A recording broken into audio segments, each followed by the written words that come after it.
السلام علیکم ناظرین، سیریل ڈرامہ ضبط کی نیکسٹ ایپیسوڈ میں آپ کو دکھایا جائے گا اپنی پھپھو اور اس کے گھر والوں کی گھٹیا باتیں دیکھ کر رملا شادی سے پہلے ہی شامی اور اس کے گھر والوں سے جان چھڑوانے کے لیے فیکٹری کو سیل کرنے کی بات کر دیتی ہے۔ اس بات کا پتہ رافع کو جلدی چل جاتا ہے، جو ساری حقیقت جا کر اون کے سامنے پیش کر دیتا ہے۔ اون کو جیسے ہی اس بات کا پتہ چلتا ہے کہ فاروق کی ساری فیکٹریز وغیرہ رملا بیچ کر امریکہ جا رہی ہے، تو یہ بات تو اس سے بڑی اچھی ہو ہی نہیں سکتی کہ شامی سے بدلہ لیا جائے۔ شامی سے بدلہ لینے کے لیے رملا سے یہ پراپرٹی کسی بھی حال میں مجھے ہی خریدنی ہوگی، تاکہ رملا کو اور شامی کو بھی پتہ چل سکے کہ میں کیا چیز ہوں۔ بات بات پر طعنہ دیتا ہے۔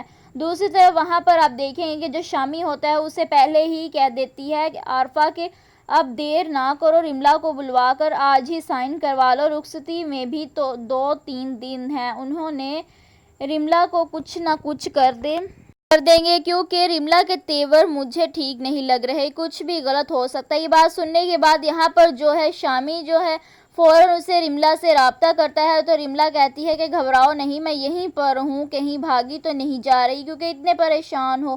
شام کو واپس آ کر پھر بات کرتے ہیں۔ اسی دوران اون رافع کو بھیج کر رملا سے ملنے کے لیے اس کو منگوا لیتا ہے۔ رملا اون سے ملنے کے لیے فوراً پہنچ جاتی ہے ریسٹورنٹ۔ جیسے ہی رملا آتی ہے تو اون اپنی بات رکھتے ہوئے رملا سے کہتا ہے کہ اب بات ہو گئی ہے کلیئر، میں جانتا ہوں کہ تم میں پراپرٹی اور فیکٹری وغیرہ سیل بیچ کر امریکہ جانا چاہتی ہو اور اس شامی سے جان چھڑوانا چاہتی ہو، تو تمہاری اس بات کا راز رہے گا، لیکن ایک ڈیل تمہیں میرے ساتھ کرنی پڑے گی۔ یہ بات سن کر رملا کہتی ہے کہ اون کیا ڈیل تمہارے ساتھ کرنی پڑے گی، تمہیں تو ساری حقیقتوں کا پتہ چل چکا ہے۔ تو اون کہتا ہے کہ حقیقتیں جو ہیں ان کو قبول پڑیں گی، تمہیں جو ساری حقیقتوں کا پتہ چل چکا ہے۔ اون کہتا ہے کہ حقیقتیں جو ہیں ان کو قبول میں کر رہا ہوں، لیکن میں یہ چاہتا ہوں کہ تم یہ پراپرٹی مجھے دو اور میں تم سے خرید کروں گا۔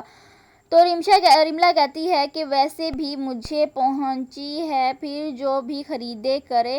پیچھے سے آئلہ اور زویا یہ منظر دیکھتی ہیں کہ رملا کے ساتھ اون بیٹھا ہوا ہے، تو آئلہ کال کرتی ہے۔ اسی دوران اون جھوٹ بول دیتا ہے، کیونکہ اون فی الحال آئلہ کو اس بارے میں کچھ بتانا نہیں چاہتا، جس کی وجہ سے آئلہ دیکھ بھی رہی ہوتی ہے اور آئلہ کے دل میں شک بھی پیدا ہو جاتا ہے کہ اون آخرکار رملا کے ساتھ کیوں بیٹھا ہوا تھا۔ اون واپس گھر لوٹتا ہے تو آئلہ رو رہی ہوتی ہے۔ اون آئلہ کو گلے لگا کر ساری حقیقت بتا دیتا ہے، جس کے بعد آئلہ کہتی ہے کہ شامی اور تمہاری دشمنی نہ ہو۔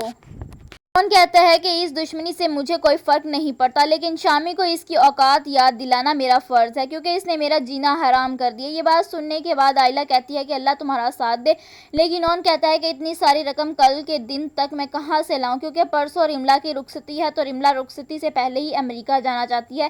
یہ سن کر آئلہ کہتی ہے کہ میں ہی کچھ مدد کر دوں